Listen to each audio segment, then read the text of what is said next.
And now, please welcome back Kirk Weisler.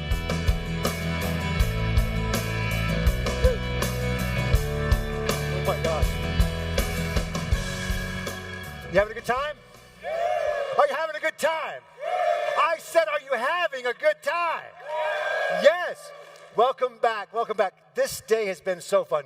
Who was our keynote speaker this morning? Give me the name. Kyle Sheely. Did he just rock our house? So fun. So fun. This has been such a great. Are you enjoying the exhibit hall? Okay, here's the problem with the bikes, guys. Here's the problem. There's a problem with the Wish for Wheels, and the problem is you guys have already assembled all the bikes. 25 bikes, all ready put together. The folks from Wish for Wheels said, we've never seen a group do this. What's wrong with these people? What's up with these people, right? So give yourselves a big hand. You've already built 25 bikes. And from what I understand, they're built properly. So that's, so we know some people weren't involved, Rocky. So here's the thing. There's also been a major problem with the app. The app hasn't allowed you to do what? And that breaks your what? And makes you very sad. They fixed that. They fixed that. Yes, they fixed it. So someone troubleshot it. Someone sorted out the IT problem and fixed it. And so that ticket has been resolved. There's a solution. It now works. But guess what? That means we've donated $0 to Wishes for Wheels. And this is the only way we can contribute. So now I need to ask you, if you, in the kindness and the goodness of your heart, if you'll go back in time, look at those sessions you attended and fill out those evaluations for those speakers and generate revenue for these children. Are we in? Yes? All right, thank you. Thank you very much. Okay. All right. That's important. Let's see, what else do we want to talk about? Okay, now I'd like to introduce you guys to the leaders from our local HDI chapters. As you know, HDI can support your organization 365 days a year in all kinds of wonderful ways. But one of the key resources that HDI has is their community building, which happens in local chapters that are scattered across the United States. So you might have a chapter that meets in your city, and you can belong to that chapter, and these volunteer leaders help organize monthly or bi-monthly meetings where they get together and share really cool stuff. And so to talk to us about that is the local chapter leader president, Liz Bunger. Let's bring her to the team, and she can tell us even more. Liz, where you at?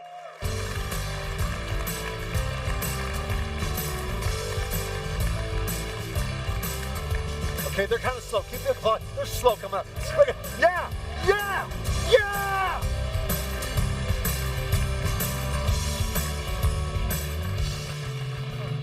Did I surprise you? I don't know if you need that. Oh, you got one? Thank you. You have your own button? I do. You're so great.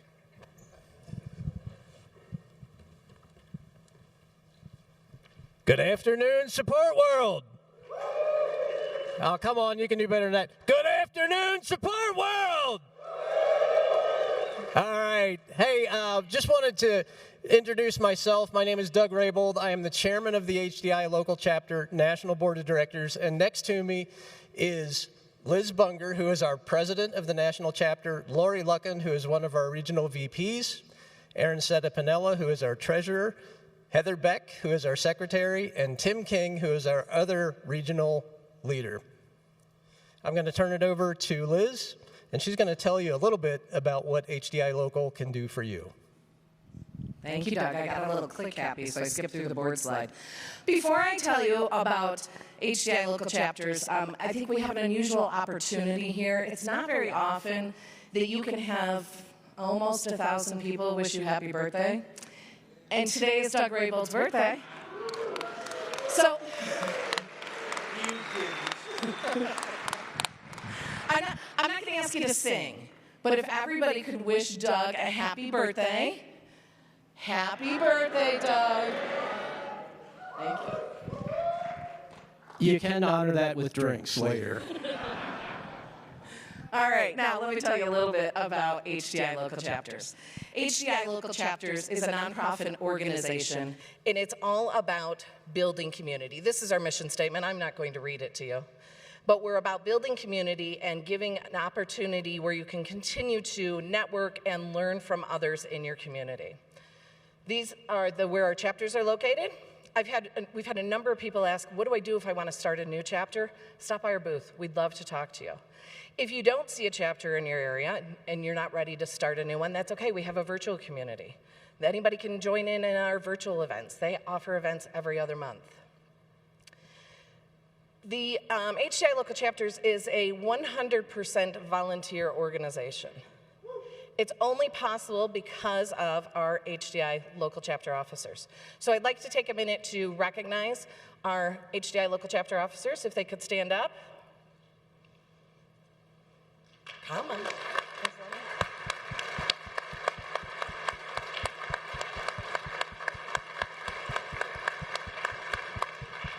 Thank you for all that you do to continue to make our community strong. All right, so why should you join us? I like to think of HDI Local Chapters as really an extension of the HDI conferences. So you're having a great time here, you're learning a lot of things, you want to keep that going. You don't want to have to wait till 6 months for Service Management World, a whole nother year to come back to Support World. You can continue to do this within your community. We offer things like learning events. So come and hear from industry experts. Come and recognize the awards finalists. The awards people start in the local chapter for Best Analyst and Technician of the Year. They start at the local chapter. You get nominated there. We do award ceremonies. We recognize them there. And then we have great networking and social events. You can see that our Ohio chapter went to Topgolf. So great events. We'd love to have you join us. Upcoming events. Pull out your phones, scan the QR code, bookmark this, and this will take you to our events page, and you can see any events that are coming up. You can see we've got some really great events coming up now. Our virtual community offers events every other month. We've got, Seattle has an event coming up. Minnesota is doing a mini-con. So I know if you're in the Minnesota area and you love this so much, you can go spend a half a day doing the same type of thing, and you get to spend it with Kirk as well. So he's going to be there. It is. So you can see these are all our events in the next 2 months. We also have a great new podcast that just launched this year. Rocky McGuire is our host of that. If you scan this QR code, it's going to take you to our YouTube channel where you can see the past events that we've had and our upcoming events. And again, we love Kirk so much. Rocky, did that drop yet? It'll be dropping this week? Okay, so Kirk's episode is going to drop this week. So check out our podcast. All right, and if you do want to hear more, stop by our booth in the expo hall. We're going to be giving away a local chapter membership for free. So if you want to stop by, get more information, we'll scan you, and then we're going to do that drawing after the conference. Thank you all very much.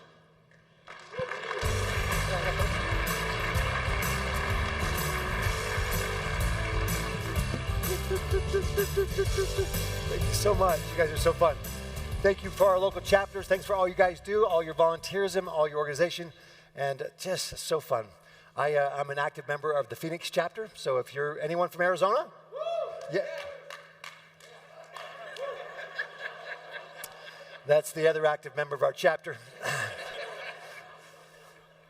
All right. Okay, and now this afternoon's the main event. I'm excited to welcome to the stage Julia Landauer. Now, Julia is a two-time champion race car driver from New York City, having most recently raced in the NASCAR Xfinity Series. She's so delightful. I got to visit with her backstage. She's also raced all over the world, including in NASCAR Euro Series, where she finished 5th overall, the highest ever for an American. Away from the track, Julia graduated from Stanford University, so she's got the skills and the knowledge with a Bachelor of Science and was a Forbes 30 Under 30 honoree. She's a very smart person. Julia now works at NASCAR on their strategy and innovation team. Fun fact, Julia has also been a contestant on the show Survivor, so she gets it done. Please join me in welcoming to the stage Julia Landauer.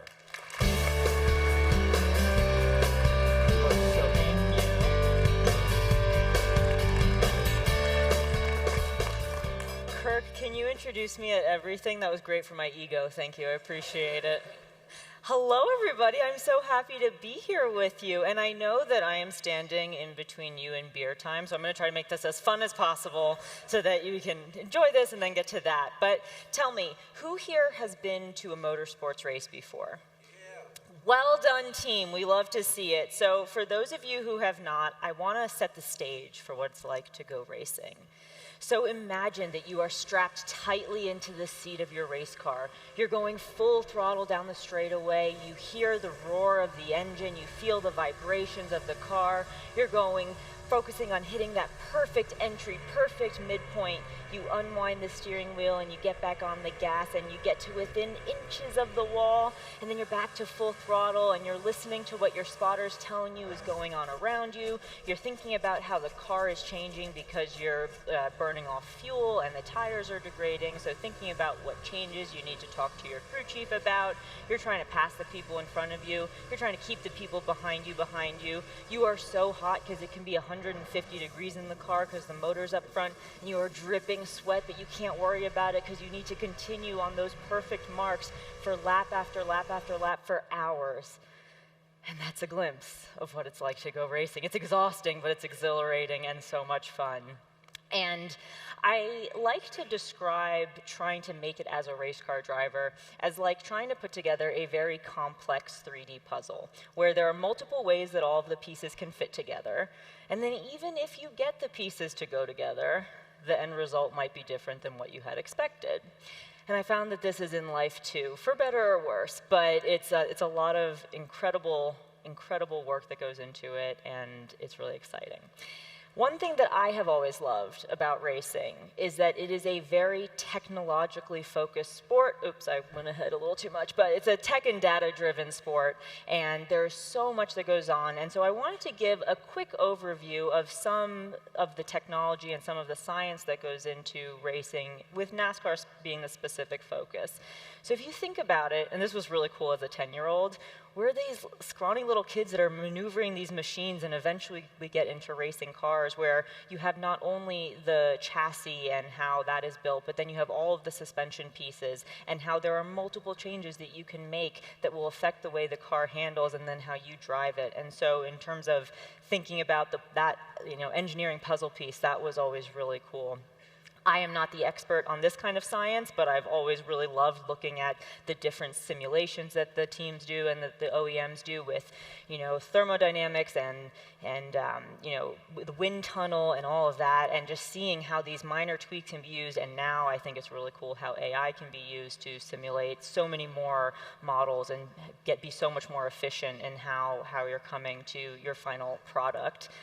One thing that I'm extremely grateful for when it comes to technological developments is when it comes to safety of the cars, because, especially in NASCAR, it is a 3,400-pound of machine, and when you hit into a wall, there's a lot of energy in that hit, right? And so what NASCAR has done, and IndyCar started working with the University of Nebraska, but then NASCAR started working with them too, and they developed what's called the safer barrier.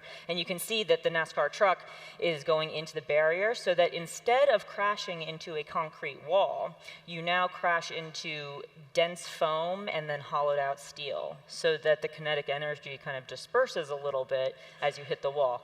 Don't get me wrong, crashes still hurt, they're not fun, but they are a lot better now. And one example of how important the safer barrier was that Kyle Busch, I believe in 2015, he was racing in the NASCAR Xfinity Series, the second highest level in NASCAR, and he crashed in Daytona on the inside wall. The inside wall did not have the safer barriers, and he ended up breaking both of his legs in that crash because they just didn't expect that a car would get to that part of the track. So now almost all of the tracks have safer barrier on the outside and the inside because it is such a help in terms of safety.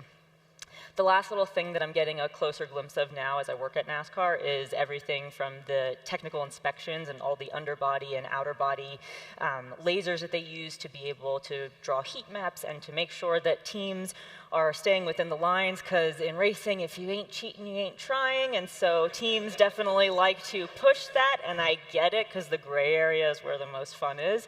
So this is just, again, a quick overview of some of the ways that technology is used to advance the sport. And something that I want to focus on now, excuse me, altitude is a little tough, you know, on the body, but I want to talk about driving the race car. So I will be the first to admit that as a driver, I have never been a master at just like seat of the pants driving, you know, just getting in the car and thinking, okay, I'm at the limit now, or I have more I can go. I'm not bad, but I'm not great, but I really do well with looking at data and with having feedback. For better or worse, in the minor leagues of NASCAR, they don't have in-car data, partially culturally, you know, just trying to keep it more old school, also partially to help cut costs. But that made me very excited in 2020 when I raced in the European NASCAR series and we finally had in-car data. And what this looks like is that you get to track a lot of things like your throttle input, your braking, your steering, what gear you're in, acceleration, RPM. And this is cool by itself. But where it becomes really helpful is when you can overlap it with another driver. Now, I understand this is going to be a little small, but I was racing with the 4-time champion of the Euro NASCAR series, which meant that I got to look at his data also, which was so cool. And you can see my tracing is the blue one, and so like in the second from the bottom, you see that the blue is a lot higher. It means that my braking was a lot heavier. I held the brake a lot longer. And so it's just a very clear black and white, like I can use this to improve my driving. I didn't get as fast as him, unfortunately, but we got a lot closer. And now for what I consider to be the most fun of how we can utilize technology in racing is when it comes to training. So what I'm going to do now is I'm going to show you a few videos from my motorsport-specific training. I worked with PitFit, which they are in Indianapolis and Cornelius, North Carolina. They work with a lot of NASCAR drivers, IndyCar drivers, and we're trying to use tools to train all the more nuanced areas that we need for racing. So for this first video, you will see that I am on a stationary bike, pedaling. My tool that I'm using is strobe goggles, so they black out at a certain interval to limit how my visual input is, so I'm only getting data points. And then my trainer is throwing tennis balls at me.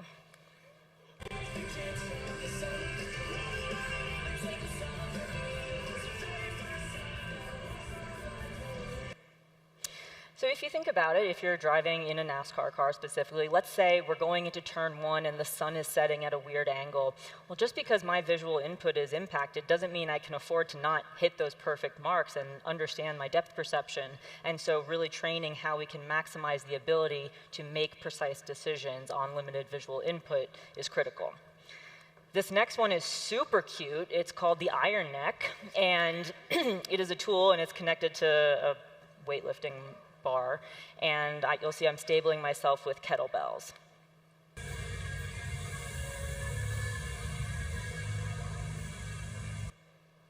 And the point here is that not only are we fighting the G-forces on the racetrack every lap, but in the event of a crash, the stronger our neck muscles are, the more delayed any potential onset for a concussion will be, which, again, as a driver, and especially in a sport that didn't talk about concussions or injuries until more recently, this is really, really critical, really, really important. And I'm happily married now, but I kind of wish that I had used a picture of me in the Iron Neck on my dating profiles when I was still dating, just to kind of see the conversations that came up. Maybe I didn't want to do that, but that's okay. Anyway, the next video that I want to show you, I will have just done a 2-minute sprint on the rowing machine, which, if any of you have been on the rowing machine, you know it is miserable. Fantastic workout, but miserable.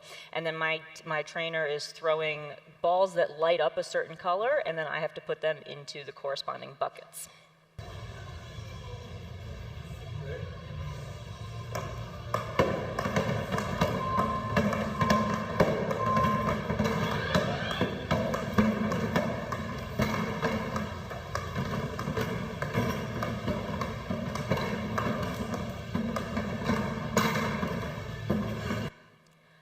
I watch this so many times and I feel like I get winded. Oh my goodness, thank you. You didn't have to do that. This was my prime. I don't think I could do that anymore. But again, like, you're at the end of the race, you are so fatigued and you still have to be incredibly precise in how you are operating the vehicle and making these incredibly split-second decisions to try to win the race. I'm going to skip through this one. I hope you don't mind. And then, nope, I'm not going to skip through it. Now I'm going to get to the really fun part, which is the simulator work. So simulators have become so much more precise and accurate. And you'll see it when I play the video that this one, which is a low-res simulator, it moves with, with the track. And racing is really expensive. It's also really interesting because in terms of practice, you don't really practice racing, right? During practice, people are not going to want to risk crashing and causing the damage. So the best practice is racing, and the second best is actually doing simulator work. So for anyone who has been to Mosport or Canadian Tire Motorsport Park, the simulator is entering at turn 4.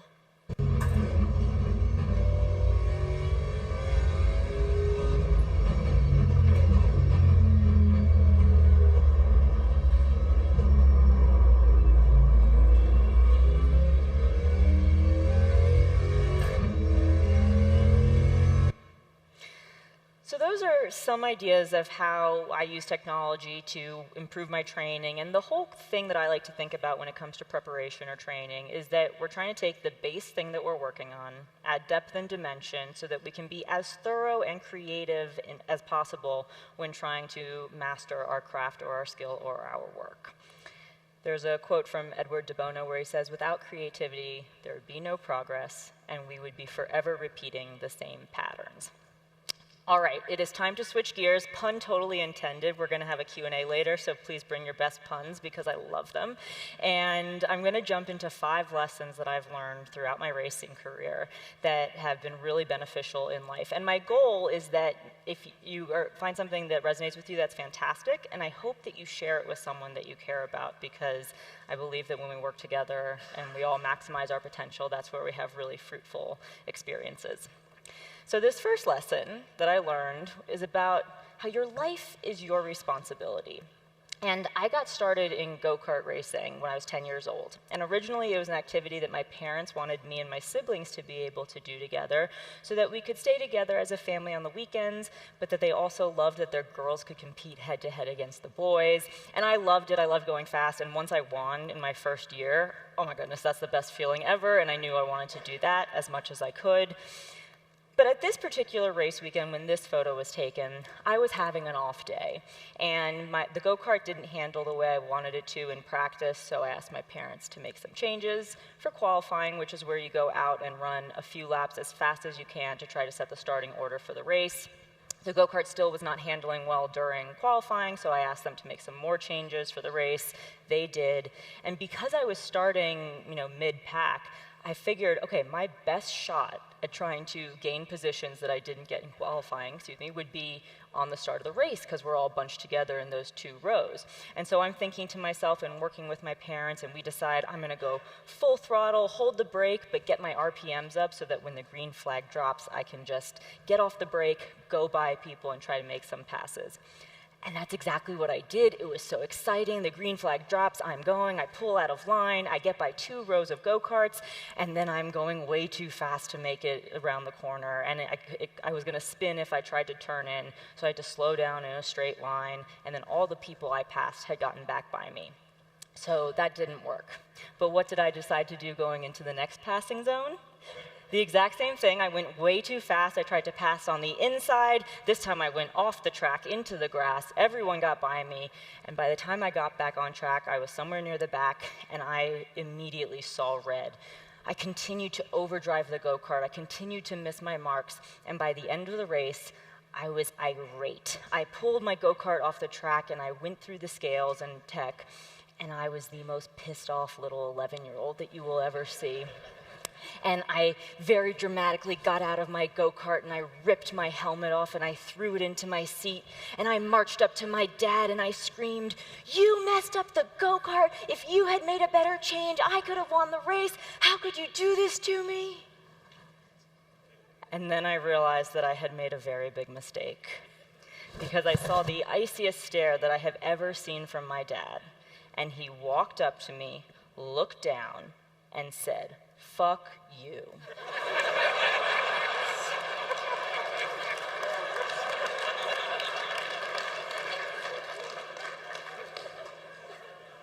he continued, "You told me to make the change to the go-kart, and I did my best, and if it's not what you wanted, too bad. When you're out there, it's you and the go-kart, and you need to make it work." Sorry about that. Oh, he's sweating up there in the front row. Yeah, imagine how I felt. It was terrible. But it was terrible, but my dad was totally right. You know, he could have been actively sabotaging me, and it wouldn't matter. Because when I show up to the racetrack and when my crew shows up to the racetrack, my one goal is to try to win the race. And so in the event that my circumstance is not ideal, I had two options. Do what I did, which is get angry and quit, or I could have mustered everything in my being to try to figure out what I had control over that I could change. I could have changed how fast I went into the corners. I could have changed my line or my physical positioning on the track. Any number of things that at least would have told me that I tried. And I would have had a much nicer car ride home, but then I wouldn't have a story to tell you or to, single you out, so I guess it was okay. But I think one of the roughest things about growing up, and now I'm like 10 years out of college, so I guess I've been in the real world long enough, but one of the most unfair things is that there is so much that is out of our control, right? You can do everything right, and just something out of your control will hinder your performance. But at the end of the day, we are always in control of our actions and our reactions.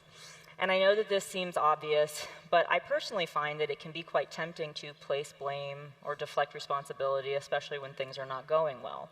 So if we can instead try to train ourselves to have the mindset that we can seek out the things that we can control, whether that's our attitudes or small actions or how we do things. It might be big, it might be small.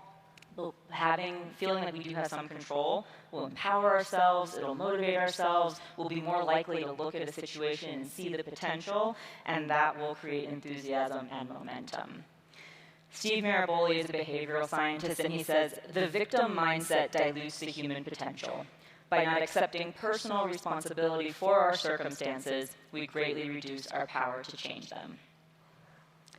Part of taking this radical responsibility is that we have to own who we are. I'm going to see if this worked. Yes, we have to own who we are. And I mean this in the sense of authenticity. And I know that authenticity gets thrown around a lot, but at its core it is so important. And I got to learn about my lack of authenticity while I was on the show Survivor. So who here is familiar with the show? Okay, excellent. It is very real, but that's neither here nor there.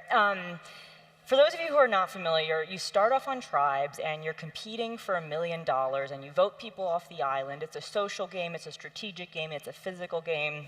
And I was a 20-year-old Stanford student from New York City who was a race car driver when I was on my show. And so because we were playing for $1 million, I got fixated on that in the sense of I recognized that I had some privilege, and I thought, okay, if I make it to the final tribal council, and it's me and 2 or 3 other people, why would the jury give me $1 million instead of a single parent or someone who worked a minimum wage job, right? So I tried to conceal as much of my perception of privilege as I could. And what that meant, though, was that you're on this island, and you are miserable, and you're hungry, and the people are awful most of the time, but you're trying to build these relationships. And I would go to contribute to a conversation and realize that I couldn't tell the story the way I wanted to because it wouldn't make sense if I didn't go to Stanford, which they didn't know about. And so to be careful, because I didn't want people to think I was deceiving them, I just decided to kind of pedal back a little bit. I decided to be a little more reserved, a little more conservative. Well, apparently, I was so reserved and conservative that the eventual winner of my season, spoiler, I didn't win, and also side note, I think every other player who went to Stanford did win their season, so my ego is a little bruised. But this gorgeous man who won my season, he had a monologue, his confessional with the camera on the episode I was voted out. And he said, "I'm tempted to say that Julia has a vanilla personality, but I fear that would do a disservice to the flavor vanilla."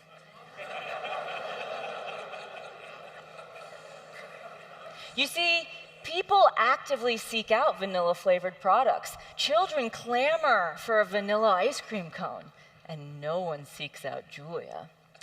So 9 million people watched that. It was awesome. I learned maybe I'm not made for reality TV. But my bigger uh-oh moment was that although I knew that I was being reserved, I really didn't think I was being that much quieter than I was in real life. And so I had to ask myself the question, do people in real life think I'm boring also? And like, I had friends, I had dated people, but I did recognize where I felt uncomfortable in social situations. Going into a new class was always a little stressful. And it dawned on me in this moment, knowing that I had messed up in front of 9 million people, that I had to be much more intentional about how I was presenting myself. And I've thought about this a lot more recently because I've been rewatching the shows that are on, the Survivor seasons that are on Netflix. And I just realized like how ill-prepared I was to really be intentional about the version of myself I wanted people to see. And I don't mean this in the sense of putting on a facade. I mean really thinking, okay, what are they going to think when they see me interacting with this group? How do I get people to feel what I want them to feel? You know, I knew that I wanted people to think I was vivacious, that I could create that human connection, that people could feel like they could talk to me honestly and openly. And so I had to take every opportunity I could to practice that. So whether it was talking with a cashier, a networking event, a party at school, I was really purposeful in how I projected myself so that when people make split-second decisions about me, whether it's on a personal level or professional, date, job interview, whatever, that I was giving myself the best chance that they would interpret me the way I wanted them to. And I think this is really important for people, whether we're team building, again, you know, professional, personal, because as humans, we make split-second decisions about each other. So the more that we can do to take out that room for interpretation, I think the better off we'll be in being able to establish strong relationships. Adam Grant says, authenticity means erasing the gap between what you firmly believe inside and what you reveal to the outside world. The third thing that I want to talk to you about, and I apologize I'm going a little quickly, it's a little close on time, I want to talk about working with your fear. And fear is something that I have thought about in a lot of different ways throughout my racing career, because a lot of people projected onto me when I was a young teenager that I must be fearless, right? I'm a teenager racing cars, must be fearless. And I thought, okay, yeah, probably. But I realized that that is so far from my relationship. Like, I got very scared. I knew that I would get scared, but I worked through it anyway. And one example of this was in 2016, when I was racing in the NASCAR K&N series. And to this point, it was, again, minor league of NASCAR, and I had primarily raced on quarter-mile to half-mile racetracks. So smaller, it's a lot more stop and start. You accelerate, you brake, you turn in. When this photo was taken, we were at Iowa Speedway, which is a little less than a mile, so it was a much bigger racetrack. It's very wide, it's very banked, and you can race it really fast. And we're going through practice, and I had already proven that I could be competitive in the top 5, but I was struggling in practice. People that I could normally pass easily were a big struggle to get by. People I could normally keep up with were pulling away from me. So I come onto the radio and I ask my spotter, hey, can you see what's going on? I can't figure out what's not working. And my team had won there the 2 previous years. I knew that they knew what they were doing. So he watches for a couple of laps and he says, okay, well, I see what's happening. You're going into the corner, braking, turning in, and then getting back on the gas. The leaders are turning in under full throttle and then not hitting the brake until after they've turned in. Now, if you remember my first story, what I learned in go-karts is that physically you should not be able to turn in under full throttle and have it stick. Obviously, this was a really banked racetrack. It was going to work. But I had a term that I learned the other summer, a pucker factor moment. You learn so much in the racing garage, what can I say? Had a pucker factor moment because I was like, oh my gosh, how am I, like, that's terrifying. It is terrifying because there's a wall right there. I'm in a big machine. But I knew that that's what I had to do. And so going down the back straightaway, I was thinking, all right, hold full throttle, full throttle, full throttle, full throttle. Keep your eyes open, full throttle, turn in. And the car just compressed into the ground. It was the best that the car had felt the entire day at the racetrack. And then once I had proven that I did it, it was easy to replicate. I proved that I could get through it. And it involves, English. Dealing with fear is something that is so nerve-wracking, and it sets your nervous system into an all wacky state. And so it is so important to have belief that you can figure it out. Now, this is obviously easier said than done, so I do want to share a few practical tips that I use to work through my fear, and I think of it as managing fear because I really don't think we want to try to get rid of fear. It is what motivates us. It is something we have to work through, and then we gain confidence. the first tip that I have for managing fear is to map out the consequences. So in that racing example, the worst case scenario is that I was going to crash, right, if it didn't work. And yes, it would be bad, yes, it would be expensive, but the team would probably get the car back together and I would go racing. The best case scenario is that I would figure it out and be ready to go try to win the race. And something about really thinking about and fleshing out the worst case scenario and best case scenario is incredibly helpful for me. And there will be times when the worst case scenario is bad and you won't want to risk it. But a lot of times when we think about it, the consequences aren't terribly fatal. And so if we can use that as a tool to kind of rationalize with ourselves that this could be worth doing, that can be quite helpful. The next tip that I have is to minimize your symptoms of fear. So fear manifests itself in different ways in different people. And when I'm scared before a race or nervous, I'm kind of clumping those together, I get really jittery, antsy, my heart rate elevates. And when I was 14 and I was racing in what was called the Skip Barber Racing Series, I was a little late getting to the grid for the start of the race. But I also really had to go to the bathroom, so didn't want to risk that, you know? So I sprinted to the bathroom, and then I sprinted to my car. And what I realized after that was that I still felt nervous, but that negative edge energy that came from the fear had gone away. And then I went on to win that race, and so now before every single race I do, I sprint somewhere. Usually not to the bathroom, because I timed that a little better now, but to the car, down pit road or something. And it's not easy in a racing suit to sprint, so it's a slow sprint, but figuring out how fear affects your body, figuring out what the physical impact it has on you, and then experimenting with what you can do to try to minimize that is critical. Maybe it's listening to music, maybe it's journaling, maybe it's deep breathing, square breathing. I do a lot of that as well. But I encourage you to experiment so that you can help bring your body back to a more neutral, calm state, which is where you're going to be more likely to perform at your best. The last bit for managing fear is to commit 100%. I think a lot of us can do what we call in racing like a confidence lift, where if you know that you can take the corner full throttle, you might lift a little bit just because you think it'll make you feel better. But what I've learned is that if you don't fully commit, you're not going to know the true outcome of taking that risk, right? If I had lifted a little in the corner going full speed, the car might not have settled well, and then I would be even more scared to do it later. So if you decide you're going to do the thing that scares you, go for it 100%, commit 100%, because that's where you give yourself the best chance to see what you're capable of. Robin Sharma says, "The fears we don't face become our limits." All right, I've got two more things that I want to talk about with you. This fourth one is meeting people where they are, and I think of that in terms of team building. So the driver is in a really interesting position because through the minor leagues of racing, we are the paying customer, and so that's a certain dynamic we bring to the team. It's also our responsibility to motivate and inspire the team to want to work really hard so that we can go have fun driving the cars really fast, which seems like an unfair dynamic. And on top of that, I recognize, again, as a New York female Stanford grad in NASCAR, while I associated those labels with positive things, I learned that not everybody did, and that plenty of people thought I might be a bit of a princess. And so it became really important for me to be intentional, right? To be intentional and establish that I was someone that they would enjoy working with. For better or worse, I have a deeply immature sense of humor. It has served me well in racing, not to stereotype in NASCAR, but it served me well. And I've also really tried to lean on that humor and to really focus on over-communicating and having clear and explicit communication. Because one of the things I learned is that all of us have so many different thousands of things that influence how we walk through the world, how we see the world. And so there is no way that any two people are going to look at the same situation and have the same thoughts about it, because we just have these different lenses that we're walking through the world with. And if we don't make assumptions, we're less likely to assume the worst of people, or that they're going to make a judgment that we don't agree with. If we go in with clear communication and an open mind, we're much more likely to collaborate well.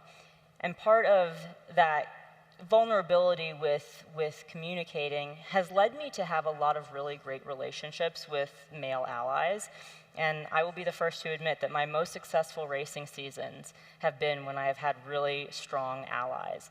Because it is tough to be any minority in a majority other industry, right? Being a female in racing is challenging. And there are a lot of great things about it, but there's also a lot of tough things about it. And what I found was that there were some male allies that were more implicit and some that were more explicit.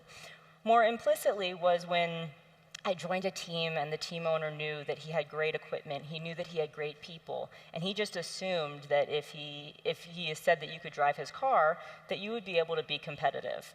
And I don't know if anyone here has felt it, but when you walk into a room and people underestimate you, you can feel that energy. You can feel it, and then it totally changes the dynamic of how you're walking in and how you're trying to prove yourself, and you're trying to make them not underestimate you. So just having the expectation that I would be competitive was such a luxury and allowed me to focus on my craft, and we ended up winning the championship. More explicitly, you'll see in this photo, right, there's this damage under the TRD. And so in short track racing, you get cosmetic damage, fender bender. It doesn't really impact the handling of the car on these racetracks, but it's something that the team has to fix.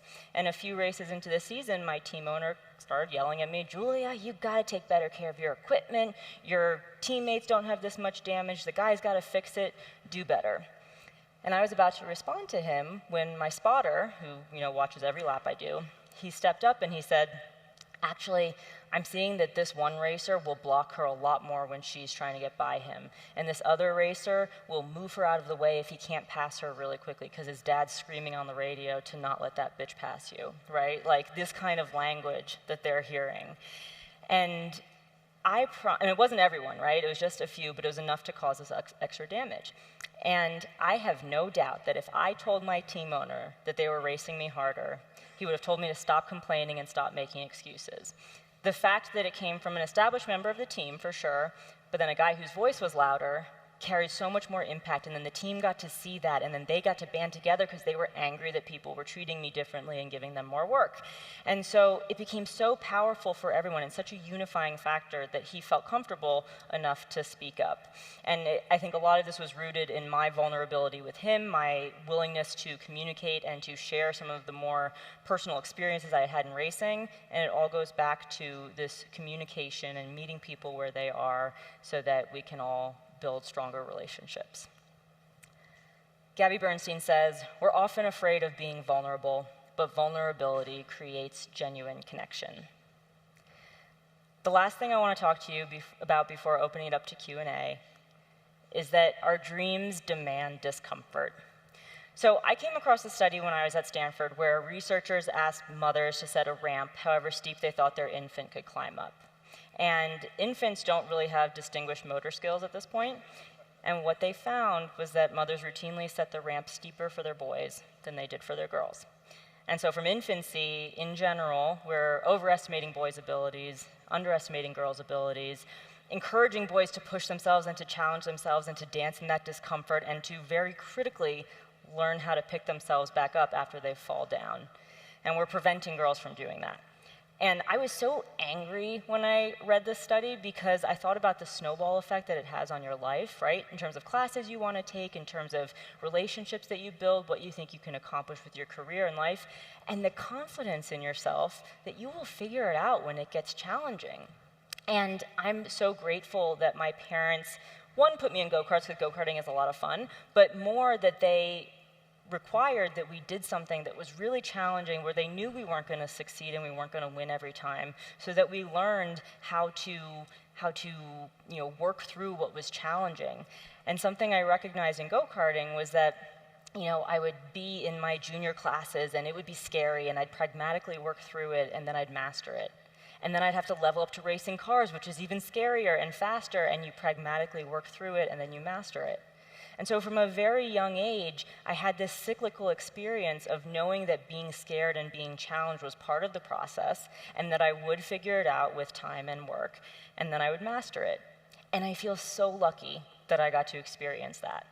And so my call to action here for each of you is, if you find yourself in the position where you're debating whether or not you should go for something, whether it's small or big or really scary or only a little scary, ask yourself the very simple question, why not? Why not do the thing that's challenging? And it requires you to be self-aware, in tune with the general tenets that you live by, but if you cannot give yourself a good enough reason not to try something, besides the fact that it makes you uncomfortable, then I think we owe it to ourselves to try. Amy Morin says, the more you practice tolerating discomfort, the more confidence you'll gain in your ability to accept new challenges. And the more that we accept new challenges, the higher our threshold becomes for doing really cool stuff and doing challenging stuff, and our worlds will open up, our horizons will broaden, and then life gets really fun and cool, right? It's fun to challenge ourselves and to grow in those moments. So before we open it up to Q&A, a quick summary of what we've talked about today. Be creative in using technology. I'm having so much fun seeing all the science here. I'm going to walk through the floor later because it's really cool. Take responsibility, take that radical responsibility. Focus on authenticity, especially if you're on TV in front of 9 million people. Work with your fear, build teams and alliances, and our dreams demand discomfort. Thank you, guys.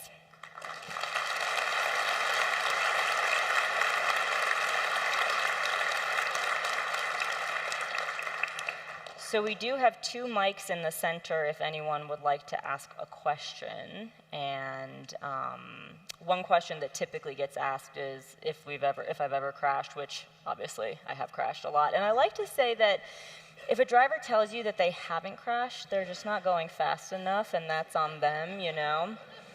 But yeah, so that's. But it's not fun, you know. It's and there's a lot of the crashes are little crashes where they affect your handling of the car, but aren't really dramatic and exceptional, so it's just less cool. We have a question. This is your fault, but you had said at the beginning you like puns. Yes, thank you. Don't say you didn't get warned. Okay. I have to assume that when you were younger you did speed dating. And when you did, I'm wondering if the guys that you met were afraid of your drive. Oh my God, the commitment here. I am so impressed. Keep going. Or did they give you a break? And I'm assuming that process left you exhausted.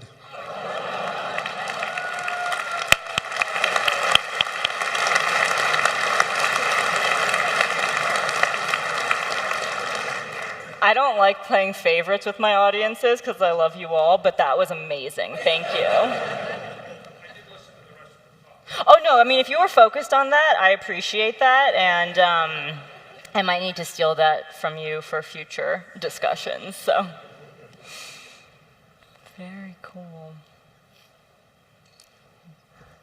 Any, yeah.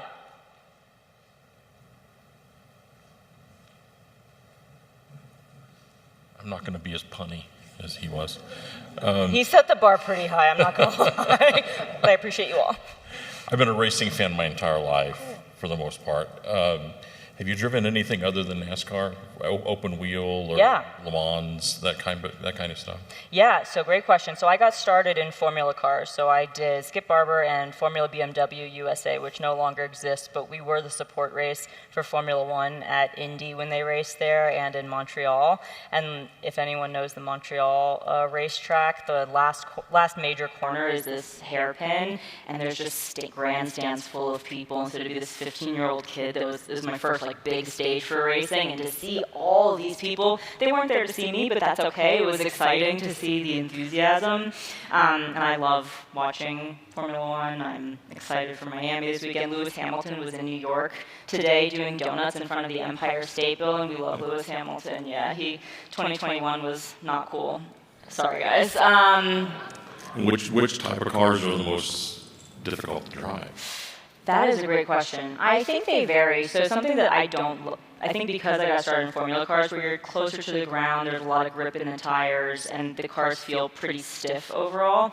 In NASCAR, because the center of gravity is so much higher, there's more body roll that we call, and to me, that feels really unstable. I know it's not unstable, but I told you my seat of the pants feeling is not fantastic, but it feels like the car is going to spin or move, and I found that harder to master. And then there's also, I've never done sports car racing. I think sports car racing would be so much fun with really high-powered brakes, high-powered acceleration. But I do like having fenders around me because racing is still dangerous, although there are a lot of advancements in safety. It is still dangerous. Formula cars are particularly dangerous, and unfortunately they've had deaths in the recent past, whereas NASCAR is going strong since 2001, so I like having the full cage and fender around me. Thanks. Thank you. All right, team is, sorry. Hi, Julia. I just have one Survivor question for you. Go for it. I was surprised because like most people want the Survivor question. I've been a fan for too many years. I just have to ask. You do. How much coaching do contestants get as far as what to say, how to say it, and are topics suggested to people? Because I've always wondered as you watch, like, was this suggested to them to maybe talk about, or is it really pretty like free? It's really authentic. Like, I thought we would get water bottles. I thought you are miserable out there, and they don't. My experience was that they don't. Script it at all. And they don't ask leading questions. Like you meet to do your monologues and they ask about things that happened. But let me tell you, because you're competing with all these people and you're trying to be deceptive and you're having to be on guard all the time. Like this was the first time I couldn't trust anyone. But I think they do this by design. By the time you get to confessional, you want to blurt everything out. Like it's your therapy session that's very one-sided, and it's just like, you can complain about people, you talk about your strategy. I think some people probably are thinking more about fun sound bites that will make it to TV, like Cochran, who obliterated me, but which was weird because we got along great on the island, so it really was a blindside. But no, it's really real, and the people are nuts. Like really unpleasant people to be around for that long, but it means they tell great stories, so it's a trade-off. Thank you so much. You're very welcome. Hi, I was wondering if you could either share maybe some experiences or tips that you'd recommend as you had to deal with being in NASCAR and being, one of the few women or only woman in the room, but like how things that were done that would made you feel very welcomed, like what people could take away from that to help do that to others? Great question. I'm glad you asked that. So there were, well, thank you for being an ally, first and foremost. There were a few things. So everyone wants to be one of the crew, I feel like the more that guys kind of were inclusive, when just doing the more fun stuff or just having a conversation, like that was really helpful. I found that when I tend to wear my heart on my sleeve and I am comfortable talking about a lot of things, but I really appreciated it when the guys were actively listening and then asking follow-up questions, because I think a lot of times people just you don't even know what you don't know. And there's a term I heard, and I don't know where I heard it from, but that said privilege is invisible to those who have it. And so I think with that mindset, being able to be open to hearing and trying not to get defensive, because no one wants to be hurting other people. Very few people want to hurt other people. And so in getting feedback or in hearing things, to not immediately try to get defensive and just try to listen and try to see where the grain of truth is really helpful. And make jokes with people. I find even starting to work in corporate now, which is a journey, people are way more on guard than they would be at the racetrack. And so it's we're not fragile, I guess. And I feel like that is a good mentality to have. I wish I had more concrete stuff for you, but I think those more theoretical things are really important. Thank you. Thank you. We had some questions up. No. He literally just took my question. Oh, okay. Very cool. Yeah. But I do think that helping girls and women out really starts in childhood. You got to learn that you can pick yourself up. And I think in an effort to protect girls, which I think happens more than trying to protect boys, I think that's a hindrance in our ability to build resilience, to gain confidence. And so really encouraging all kids, but especially girls, to physically challenge themselves so they can learn that they can do it is really important. We've got 2 questions and only a little bit of time, so let's go. All right, so I'll try to make it quick. Speedy. First, I'm also a former driver and drove for about 25 years, so it was great. I was really looking forward to this presentation. I would love to talk to you afterwards. So cool, I'll be here. My first question, race-related, is I was always extremely superstitious and couldn't go near green. Do you have any superstitions? Racing superstitions? Yeah, that's a great question, and I'm going to get to, I have a podcast, and my next week's episode is rituals. So I have to put my gear on in a certain way. I have to sprint before every race, and then I have to put my gear on in a certain way, and like how my hair is tucked, like my hair has to be tied back. Like I would not get bangs or short front, like angled hair, because I need it to get like tied back all the way. But not a ton of other superstitions. I do listen to the same Taylor Swift song before every race. I know places. It's not even like one of the most upbeat ones, but it's like maneuvering away from the people. Yeah. Okay, yeah. Okay. All right, so the second one I think relates more to the conference. In racing, for me, it was always about being surrounded by the right people, and you sort of alluded to that. The crew chiefs for me were critical. When I changed crew chiefs, they had a different style, and there's different elements that you really added to bring more out of me. Mm-hmm. And thinking about the folks that we interface ourselves with in our professional lives, can you speak to some of the relationships that you had with your crew chiefs and how that impacted you? Yeah, well, again, the crew chiefs that had confidence that I would figure it out or be good enough to learn, that was huge. I'm a very communicative driver, and I want a lot of feedback. And even with my spotter, which was a almost sometimes stronger relationship, because the spotter is kind of the middleman between the driver and the crew chief. Having to encourage, like I had a really hard time with one of my best spotters to get him to talk enough, because as a driver, he didn't like hearing people talk a lot. And so I had to kind of challenge him, be like, okay, can you try it this one time? I know you're going to be out of your comfort zone. You're not used to it, but can you try talking me through all this stuff? And then I was able to prove that that was really beneficial. And then he was like, okay, cool. This extra work is worthwhile because it worked. And so again, it goes back to that explicit communication. That's been kind of the best stuff. Awesome. Thank you. I'll stay around. I want to get to the last question and then kind of close out real quick with my favorite quote of all time. So hang tight. Hi. Yeah. Thanks, Julie. You're very impressive, a lot of accomplishments, very cool, survivor, racing. Thank you. I'm always curious when I see speakers, are there any failures that you've experienced over the course of your career that you kind of learned from or that you took something away from that you can speak to? So Survivor was a big one, and my presentation there. Honestly, with the overall level that I made it in my career, I'm really disappointed. Like, I would have liked to have been the next Jeff Gordon. I would have liked to have been at the highest level, and that's a pretty recent, I don't want to say failure, but realization that I wasn't going to make it. And I was actually talking backstage that it's quite an identity shift to go from singularly pursuing one thing full-time to, like, what's next. And I can only describe it as a grieving process, and it's been exceptionally difficult. And I have a whole new appreciation for athletes who retire or get injured and have to stop, whether it's in your control or not. It is so hard to go from 2 decades with that one goal of being a top-level race car driver to realizing that it just wasn't going to work out for me the way I wanted it to.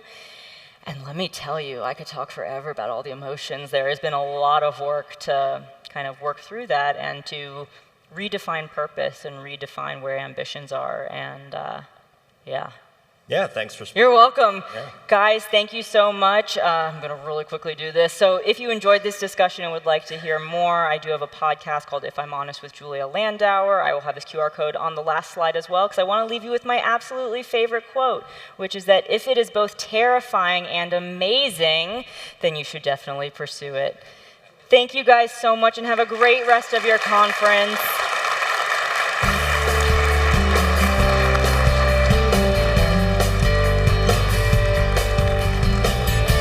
You are so fun. Thank you so much, Julia. Wow, thank you, Julia. So there was a little debate backstage, right? Because when you think about all she's accomplished, but there was some discussion, is she 22 or 23 years old? Did anyone ever had that thought? It's really young. You've accomplished so much. That was just fascinating. Lots, and thanks for your great questions. So, what's next? So, our featured keynote, the reason we want to be back here tomorrow is for this guy, an extraordinary speaker, Adam Smiley Poswalski, who mainly goes by the name Smiley, thank goodness for that. He's going to talk to us about creating human connection and community in an era of hybrid AI and just plain overwhelmedness. All right? So this guy is just going to be so fun. This could be our best keynote, and we've had some great ones. He'll provide us with a practical toolkit that every leader, manager, and individual employee can use to build a more connected and collaborative and engaged culture of belonging at work. And of course, we'll be announcing the winners of our HDI Global Service and Support Awards tomorrow, so be sure to be here at 8:30 for that awards of some of our very best and brightest in the industry. All right, now, the last thing is the beer crawl, and I just want to see if I can prepare you for this. We really want to have a great experience. And yeah, let me just show you what this could look like. Mike? This could look, Rocky, come on up here, just quickly, because I don't drink beer, but I know that you have a problem. So, just show us what it might look like at the beer crawl. He didn't know we were doing this, by the way. How's that apple juice, buddy? Come on, you got this. There. Turn sideways. There we go. There. Keep going. All the way.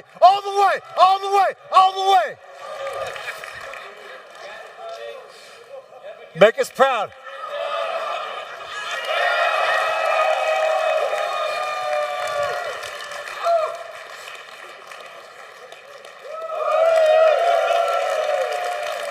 You can keep the mug, brother. You can keep the mug.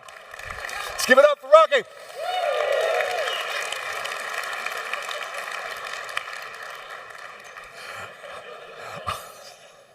He had no idea you're so great a sport to come up and do that. Okay.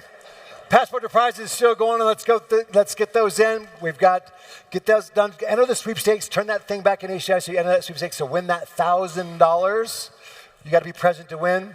Our after hours party again happens tonight. If you want to have the unofficial drinks after drinks, just go to the Hyatt House, which is out the conference center to the right, and you can keep drinking after you've been drinking. See you there, Rocky. Okay, and with that said, let's all go enjoy Colorado's best craft beer. You guys have been great. What a great day. Let's finish strong.